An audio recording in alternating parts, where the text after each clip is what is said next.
Welcome to Preparing for the Unexpected.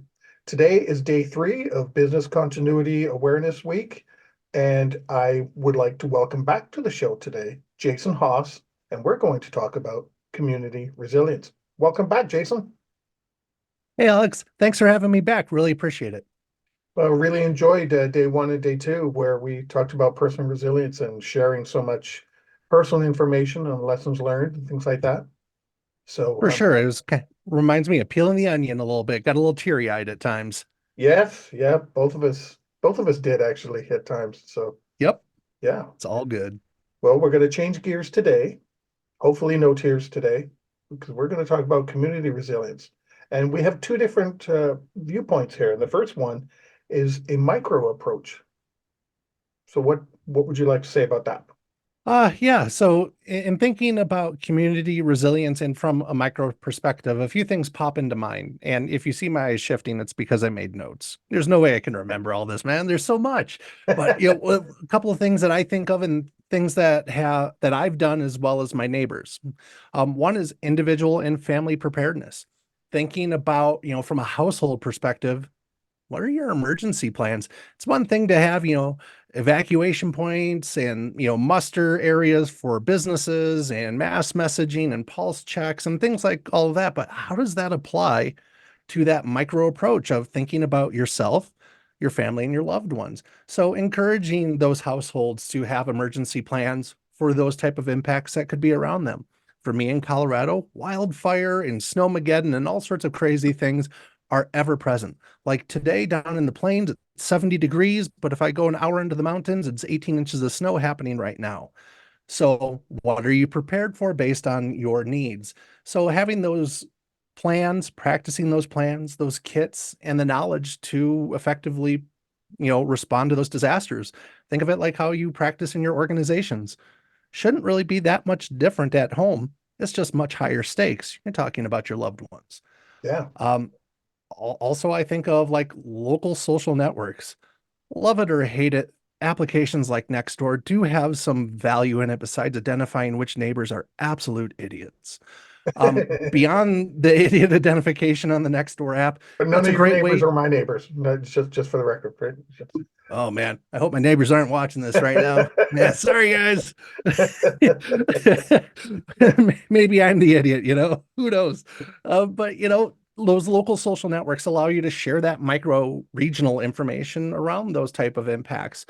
You know, one of my notes is like fostering strong social connections. No, that's not social media. Usually that ruins social connections, but it may Mhm. allow you to connect to neighbors you normally wouldn't talk to and to see what's going on in the neighborhood and things like that. And maybe developing some support systems around it. Maybe those neighbors that you do get along with, you can meet and maybe you're doing like a Crime Stoppers initiative for Neighborhood Watch or Yeah. whatnot, and other things that you can really get into that micro community resilience. What are some of your things that you think about, Alex, when you think of micro community? Well, the first thing I wanted to just say when you were talking about the homesteads and having emergency plans, I can't help but think of the message that fire wardens and firefighters have been promoting for since I was a little kid. Make sure you have an evacuation plan at home. Make sure you know in your own household where you're going. And you said it, right. It's like the same thing you do at your organization, your company when you're evacuating your facility or tower or whatever the case may be. The same thing at home, and the stakes are higher. And firefighters have been saying that for ages. So yeah, that look at on that level. And the second one is when you were talking about social networks, people what happens if you do have a stronger social network with your neighbors or the people that you walk to the park with and see walking their dogs and all the dogs are playing with each other. You start looking out for each other too because hey, I know Jason is away. He's off in Dominican or Hawaii or whatever the case may be. Who's that person at his house? But because you and I have a connection, I can send a quick text. Hey, Jason, did you have someone staying at your house? And you can come back. No, someone's there. I'm calling the police for you right off the bat because we have a now connection. I can now, help you. in your home, and you do the same for me and other neighbors. So we start making that little connection, just our little area, but we all start looking out and caring for each other. And if you don't make that connection, I would never have noticed that, and your house would have been robbed. I agree. And in thinking on that and maybe changing the thoughts around it, besides, a life, well, still life safety, but like here in Colorado, probably was it a month ago, we got like 3 feet of snow. Awesome times. Well, in my neighborhood, I have a lot of elderly around me, and there's no way that they could get a shovel out and shovel 3 feet of wet and heavy snow. So, in thinking about that, how can you, as maybe an able-bodied person with the right equipment, I happen to have a beautiful two-stage snowblower that gobbles up 3 feet of snow like it's, no problem. So for me, I think of my neighbors and the elderly. What happens if emergency services had to be dispatched to their place? How is that fire truck or ambulance ever going to get that person out of there if they're fighting through 3 feet of snow? So Mhm. what I do is I make it a point of identifying my neighbors who don't have the capability to remove that snow to go do that for them. I accommodate that into my time frame. I tell my kids, go grab a shovel, let's get it done. And we just figure it out. And that's, one of the ways that you can show up for your neighbors and be ever present. Do those basic things. When you had a windstorm and massive branches are down, and you know that person's like a million years old, they're not going to most likely be out there with the chainsaw and axe hacking at it to free up the driveway and sidewalks. If you have the capability, consider leaning in and offering a helping hand. Yeah. For me, my neighbors try to pay me with money. I absolutely refuse it because it's not about the money. It's about building that connection and helping others. So Mhm. sometimes, get a case of beer out of it. Not a fan of the alcohol thing anymore, but that's okay. That allows me to pass it on to somebody else, but I'll get banana bread, cookies, or maybe a thank you and a great conversation. And in the end, that's all I'm looking for. I was going to say the same thing. It comes back to you because you could be in the same situation. You may have fallen, broken an arm, sprained ankle, whatever. Oh, Alex can't do that. I'll give him a help. He dug my car out last week. I'll dig his out this week. Right. Comes A- back. And the inverse of that, the neighbors who don't help, well, that's where you place the 3 feet of snow that you're trying to get off your property. You put it on their property. And I'm kidding, by the way, totally kidding around that. Don't do that. That's not nice. Um, but also No, in no one's ever thinking, does that. no, not at all. Moving on to other subjects here. And also thinking about micro community resilience. Again, affect the things that are around you. Mhm. Local business continuity. Well, what the heck do I mean by that? Helping small businesses, locally owned businesses, develop contingency plans. Us, as the professionals we are, we have this amazing skill set, and maybe we can barter with it. Maybe that local business, maybe it's a coffee shop or a mom and pop restaurant, or who knows, but we can lean in and help those businesses. If you can charge for services, great. You should do that. If you can volunteer your time, maybe it's a not for profit like a Humane Society or something, Yeah. or maybe it's just a business that you really like. Help them create contingency plans. Typically, with those small businesses, they may not be as complex as the enterprise or that organization that you already support. So, spending a little bit of time on that, building those relationships, maybe you can get coffee for life out of it. Who knows? But, think about that. How do you support local businesses? Because without local, you have nothing. How are you going to support your tax base? And how are you going to get, that community connection and gathering points and things like that? So it's really important to think local in this perspective. Yeah. And then these businesses also want to give back to the community as well. Right, If you're helping them, well, they can take that forward and help something else as well. Another business or a neighborhood that needs cleanup or whatever the case may be, and they're able to contribute that way as well when they could be just like someone else, or using me as an example, who doesn't do anything, doesn't know anything. Well, okay, well then we won't do anything because nobody does anything. Well, if nobody does anything, you're not building that connection. You're not making the community resilient. It only takes one person to start. So use right. yourself. Right. And, think back, not that anybody wants to reflect back on COVID and its impacts and things like that, but think about that local business continuity. Imagine if some of those smaller businesses had pivot strategies to absorb some of that adversity, or think about the community strategies that everyone was talking about in that feel good of how do we support those local businesses, whether it be a restaurant or whatever, that are severely impacted by the lack of foot traffic and things like that, who maybe not who didn't have online ordering and fulfillment capabilities. Think about that and how you might be able to lean in. Again, being a small business owner at one point in my life and thinking of the impacts and all the things that can wreck it, having the support of the community will make or break my business every single time. And it's so important to have that connection. So as a business owner, make sure you're investing in your community and don't be bashful about asking your community in return to invest in you. Yeah. It's a symbiotic mutual relationship here. Yeah, and like I said, if you don't make that connection and there's someone walking by your house that I noticed at midnight that should be there, then I'm helping you right off the bat, and you could be on the other side of the world, but I'm an extra set of eyes. Yep. So another neighbor's an extra set of eyes. They see something else.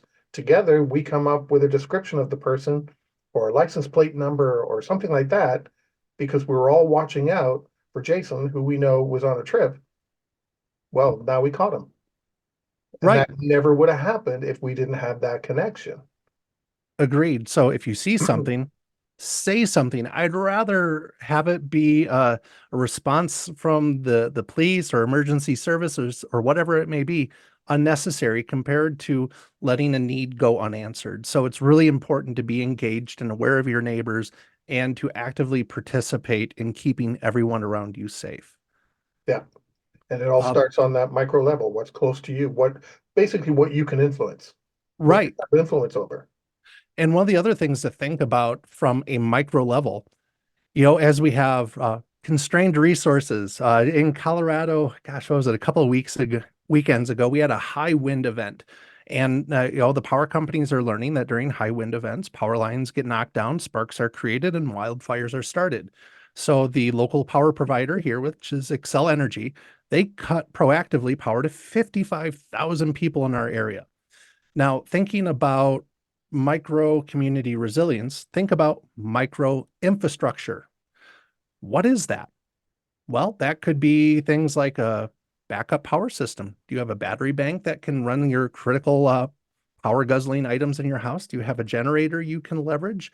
Um, what about, for, those atmospheric rivers and mass rainfall and things like that?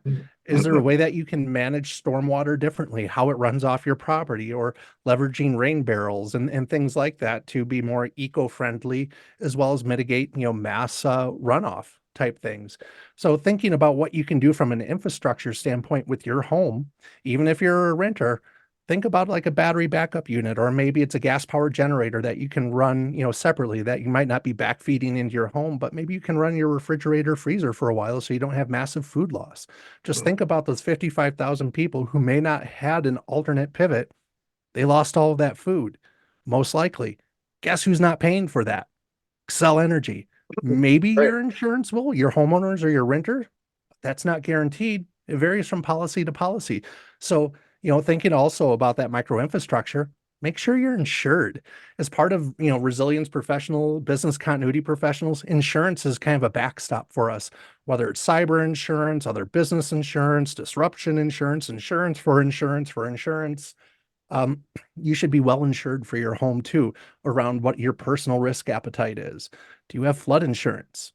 Well, if that lateral backs up in your home, that might be considered a flood and it might not be covered by your insurance provider. You need to look into that and ask those hard questions to your insurance agent. Or if a high wind event tearing off shingles, what does that look like from a renter's perspective versus a homeowner's perspective? There's two different risks around that. And it's just going into things eyes wide open and to protect yourself from being financially ruined, as well as the loss of life of family members. And really, it's no different than what we're doing in our office spaces. We're doing those same risks, do evaluations and assessments. Do we have the insurance? What happens under this scenario? What happens under that scenario? What's close to us? What's far? What are we on a floodplain? Are we by a river? Whatever the case may be. And we're doing that already. So it's not like this is new. It's just looking internally now as to your own world. Taking that, you go to the office and you do all these assessments and have all these meetings and conversations. Well, a lot of that, you can have the same conversation when you're at home too. Right. And one of the biggest differences, the stakes are now yours, not your organization's. Right. You're the one who is funding these initiatives. You're the one to blame when you ignore them and bad things happen. And you go, how did that happen? And why did that happen? Because you missed the risk or you accepted the risk and it exceeded your appetite and it was too late to do anything. So, think about that. Understand that risk appetite. Maybe, just maybe, do your own risk assessment, around your home and your properties and your family and all those things. I hate to say this, maybe even consider it a business impact analysis on the home. What happens when you lose all that food in the fridge? What happens when you lose transportation? What happens when you lose power for undetermined amount of times? What happens when you lose water? What happens when you lose internet? For me, I know what happens when I lose the internet. The kids panic, and got to have a contingency for that. Everyone calm down, break out a book and a flashlight. We got this. Yeah. I remember you were mentioning generators there. Up at the cottage, where my best friend's cottage is that I go to all the time. Uh, when the power goes out or late at night, you can hear all the generators that the cottage owners that live there all throughout, Yep. yearly. They're not actual cottagers, so to speak, they're residents, but you can hear their little generators. And if you walk up the laneway, which would be pitch black in the middle of the night, you can still see the little green lights off in the distance, so you can identify where the generators are. We're going to be getting one of those soon too. Right. And don't wait till the event to buy one because they're going to one not be available. And if they are, they're going to be stupid expensive because of opportunity pricing. Yeah. So if you can and you have the capabilities, everyone's financial circumstances are different. Invest in those battery banks before, in blue sky conditions so you can leverage them in those gray sky events. The Yeah. same with generators, same with fuel. If it's a regional power outage, how are those fuel pumps going to work? Mhm. If they don't have some sort of backup power system. So maybe consider an alternate fuel store. Does your generator, can it run on propane or natural gas? Plumb those in. Those services are not necessarily more reliable, but, not as susceptible to disruption as like energy. Yeah. Here when we had the high wind events, they cut off electricity. They didn't get rid of natural gas. They didn't get rid of water. So how can you use those more reliable and resilient services to counter things? Like for water, if you lose power in your home and you have a sump pump, well, that requires power, and those little electric motors just eat through power like you wouldn't believe. So maybe you can use your main water source to, have an impeller to trigger, the water evacuation from the home. Now, granted, you're putting out twice as much water, but it's still better than a flooded basement. Yes. Yeah. I like what you said too about performing the risk assessments, because when you do those at home, you could find things that actually need repairing that you didn't know needed addressing. You can get addressed, and then you might be able to negotiate changes in your insurance. So by performing some of this, you can get benefits out of it. Something doesn't have to happen, but just by doing it, you could get something positive that comes back to you because you're doing it. For sure, or at least you go into it eyes wide open. Like I live in a rental, so there's certain things that I just can't do, but there's things that I can do. Like I noticed our pavement is pitching towards the house. So as we have, rain events and other mass water events, well, that water is coming back into the foundation. So if the water is getting to the foundation, well, it's going to eventually breach the foundation because this is an older house. There's cracks, things settle, and now we get water intrusion into the basement, which can lead to mold and other things. So as part of that risk, I raised it to the landlord, to the management company, saying, you need to consider this, and this is why. Now, just like in business, when we raise risks, either the organization accepts them and, it is what it is, or they don't, and then we have an action plan. No different with me raising it to the landlord. Here's a risk. this is what it's going to happen, or this is what is happening, you should really do something about it. In the end, it's up to them. If they choose to do it, great. If not, well, then I need to be aware of that, going, chances are I probably have some black mold in the basement and I shouldn't store anything over in that corner of the basement because it leaks like a freaking sieve every time it rains. Yeah. Such is life. And you're going to find all these different things. You know, if I lived on the 10th floor of a tower, okay, I'm not going to worry about flooding as much, but I might be worried about how do I get down the stairs. You know, if I'm in a 20-floor building and there's only one stairwell, it's not very wide, and my partner or my child, roommate, whoever is in a wheelchair. Now what do I do? Right. And another thing to consider too with our personal electronics is disruption happens at any time. Mhm. When's the last time you charged your electronics? Are you one of those who, crazy people who keeps it at 5 or 10% all the time? Drives me nuts. Keep it at 100%. Top them off whenever you can, because for all I know, in about 2 minutes, maybe we'll lose power. Hope not, but it can happen. Yeah. So we only have, believe it or not, 3 minutes left in Nice. our first segment already. Yeah, time flies. Any final comments or thoughts that you want to bring forward about excuse me, a micro approach looking at community resilience? Yeah, it just similar to how I approach organizational resilience and business resilience, it's about people. In this day and age of social media, heads buried in electronics, Zoom meetings like this, things like that, get outside, go knock on that neighbor's door. I challenge you to learn their first name.